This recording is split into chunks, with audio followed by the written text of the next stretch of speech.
What's going on, people of YouTube? I'm Steven and welcome to the Purpose Lens YouTube channel. Today I want to answer a question that was asked in a Facebook group, and that question is, can you shoot a wedding video or do photography solo? That is, with no help, just by yourself. I think that's a great question, and today I'm going to answer it for you. So stick around and we're going to get into it.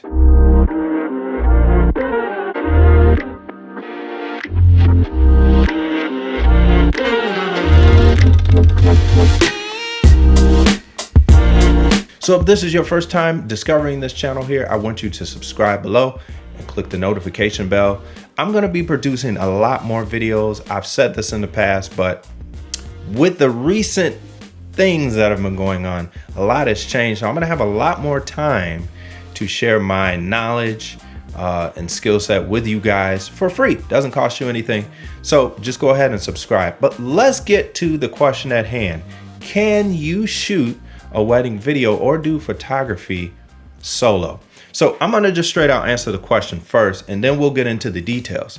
So I will say first, yes, you can shoot a wedding video by yourself, but there are some questions that you need to ask yourself, just like a bride and groom before you get married. You don't want to just jump into this thing and get going, because there are many pitfalls that are literally waiting to screw you over there. Now, I don't want to put fear in anybody's heart, because I know when I first started out as a videographer and a photographer, I was very scared, especially when I got into new types of shoots. Things like, I remember my first wedding, I was terrified. So what I want to do is just open up the doors of what happened with me so that you guys can understand what it's like and what you can expect when you shoot your first wedding, or if you're thinking about doing it by yourself, even if you've done it with some other people before, because it's a lot different when you're doing things solo. So I'm going to break this video up into different videos here, because there's a lot of information in between that I believe if I just make one video, this thing is going to be way too long. So I'm going to just break it up in sections, and then we'll deal with it that way. So I just want to deal with the first part of this. And the first question you want to ask yourself after you've been approached by somebody to either do photography for a wedding or videography, and you know you're going to be by yourself, the first question you want to ask yourself, not the client, is, who is the client? I cannot stress how important this is. A lot of people get wrapped up in being happy about the fact that they have their first chance at a wedding, and they'll jump on it. And sometimes they'll go, I'll do it for really cheap because it's my first time. But I want to caution you, because if you don't go about this the right way, this could spell disaster in the end. So what am I talking about when I say make sure you know your client? Okay, so what you want to do to get to know your client is ask some clarifying questions. So one of the questions you want to ask yourself, not the client, is, are you able to deliver on their expectations? So what that means is, when a customer comes to you or a client comes to you, typically they know in their mind what they want. So they may have seen another video somewhere else. They may have had a friend who had a video done. But typically when they come to you, they pretty much know what they want. So what you have to do is ask yourself, are you able to deliver that? Now, you will have to ask them some questions like, okay, what type of video are you looking for? Can you send me some ideas, or can you send me some examples of what you're looking for? Now, based on what they tell you, this is going to give you an idea if this is something that you're going to be able to do. For instance, if you're a one-man person and there's going to be 200 people at this wedding, it's going to have 20 brides and groomsmen, and it's going to be a lot of running around for the day. They want drone shots, they want multiple camera shots. More than likely, you're not going to be able to do that by yourself. You could try it, but I would not recommend it. And here's why. A wedding is a very special day for these people. It only happens once. Well, okay, that one specific event will happen once. Okay, if something else happens, then that's on them. But as far as capturing the time of that wedding, you only got one shot to do that. So you want to make sure that you're prepared and knowing that you have the right gear and knowing that you're going to be able to move and get things done the way that you need to get them done. So in order to do that, you need to know what they are expecting. So I want to say that's point one, is know what the customer is expecting or what your client is expecting, and make sure you're able to deliver on it. I cannot stress that enough. If you tell the customer or the client that you are able to do something that you cannot do, that's going to get you in hot water fast. And I just want to address something here, because I know a lot of people talk about this fake it till you make it thing. Let me tell you, that is the worst thing that you could do to yourself, because not only are you going to put undue stress and pressure on yourself, but chances are you're going to mess something up.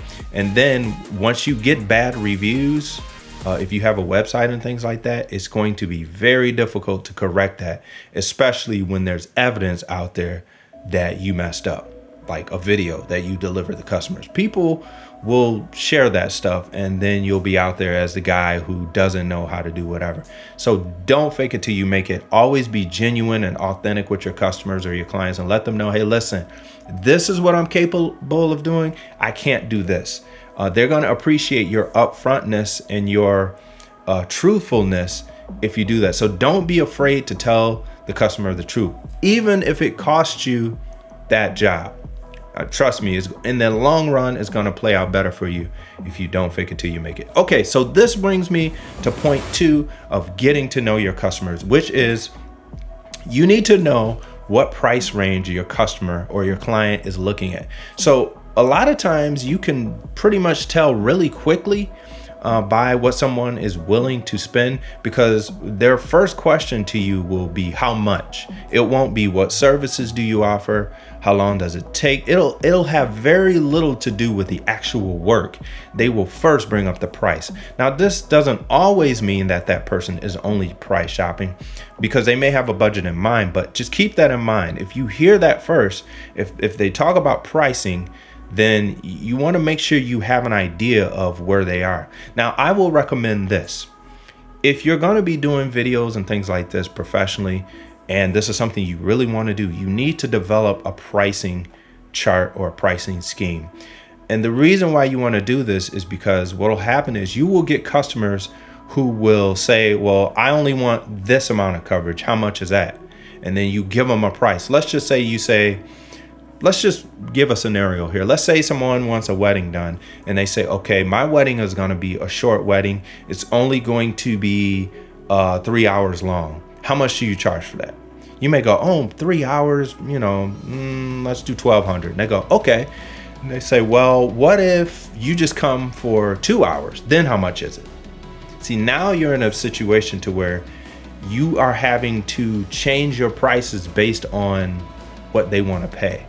Now, if that's what you want to do, that's fine. But I can tell you, you're going to run into a lot more issues if you go that route versus if you just have your pricing structure in place and say, this plan right here covers 4 hours of footage. And we say, well, I only need 2. Well, you got to go with the 4 hour one. That's going to be your best way. And here's the other reason why you want to do that is because when you're talking about coverage, you're going to spend a lot more time than what you think if this is your first time on this wedding video, because shooting the video is just a quarter of it. Then you have to bring all the footage home. You have to put it on your computer. You have to organize it, compile it. Then you have to go through and actually edit it, put music to it, fix the audio, fix the color, and then you have to render it out and send it to them. So there's a lot more work that's going to have to be done. And it's not just shooting the wedding. So you want to keep in mind pricing when that point comes. So make sure that the customer knows your pricing scale or pricing structure ahead of time. Don't quote them a price based on how long they need you, because what will inevitably happen as well is they'll say, oh, we only need you for 2 hours. You get there and you end up spending 4 hours there. Now you have to renegotiate a price, and all that does is create confusion. So I just want to help you guys on that point. So the next point is, and all of these are really ones you really have to ponder. and you have to think about, because they can all trap you really, really, really, really, really easy. And trust me, the reason I know this is because I'm speaking from experience. I've made many of these mistakes before, and had I known the information that I'm telling you guys now, it would have been much easier and things would have went a lot smoother. You can save yourself a lot of stress. So the next part of this is when a customer comes to you and asks you, can you do their wedding? One thing you need to consider is how soon between the time that they're asking you and when the wedding actually is that? Is that a week? Is that 2 days? You need to know, because this is gonna have a huge impact on your ability to be able to provide and prepare. For instance, let's say a client comes to you and say, hey, listen, our videographer fell through, or whatever the case may be. And they say, our wedding is this Friday and this is a Wednesday. So now you only have 1 day in between the day of Wednesday and Friday to actually prepare. Let's say you need a lens. Let's say you need to rent a lens. Now you need to rent a lens. Maybe it's a lens you've never used before. So you really are going to be in a bad spot, because you may not be able to get the lens to the day of the shoot. And now you're trying to hurry up and get the lens, and you don't have time to play with it. You don't have time to test it out. So you go in shooting blind, something may not work. So you really want to have a timeline. And again, you may have to turn someone down if they don't give you a certain amount of time. Now, you only yourself can establish what is an adequate amount of time. But I would say for me, if you're going to do something like a wedding, you want to give at least, the very least, a month. And that even then is stretching it. The reason why is because weddings have so many different points to them. There's so many different pieces that go together, like the venue, what time you're going to be there. You need to know what the lighting looks like. You're going to need to know what lenses to bring. You're going to need to know the flow of the wedding. Who's the wedding coordinator? Do you have access to the wedding coordinator? And then there's the thing of, well, if you have the wedding here, do we have to drive to another venue for the reception? What are the rules there? I live in Florida, so a lot of the places that people get married here are hotels, and a lot of these hotels require you to have insurance, and you have to show that to them. Or some hotels, you have to be on their preferred list, and it may take time to go through that process to get on there. So if you don't let the customer know these things up front, that you need time, you may get yourself in a position to where you say yes to something that you actually will not be able to come through on. And I can tell you that is one of the worst things that you can do for your business or your client, to have them rushing at the last minute and to rush yourself. So don't be afraid to turn down a job if you don't have the amount of time that you need to prepare for it. I cannot stress this enough, people. You really want to prepare. Okay, so the last point in this getting to know the customer things, and trust me, there are much more, but what I want to do is just kind of hone in on the ones that I believe may help you the most. So this one here is, I think, a lifesaver, because it tells you a lot about the customer without having to dig a lot. And that is asking the customer to give you examples of what they're looking for. I cannot stress to you how important this is. The reason why is because all of us have different definitions of what things are. If you have a client that says, I want a real airy, bright look to my video or my photos, your definition of what's airy and bright may be something different. Now, maybe they've seen your portfolio, and if they have, then they could say, I want it to look like that. That makes it a lot easier. But if you're new and you haven't quite established a portfolio, or if it's work that you've never done before, then what you may want to do is have them send you some examples, whether it be video links from YouTube, whether it be photo links, whatever it may be.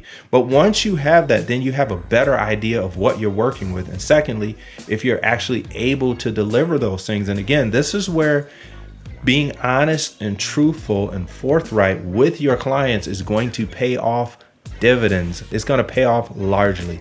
Do not fake what you are not able to do.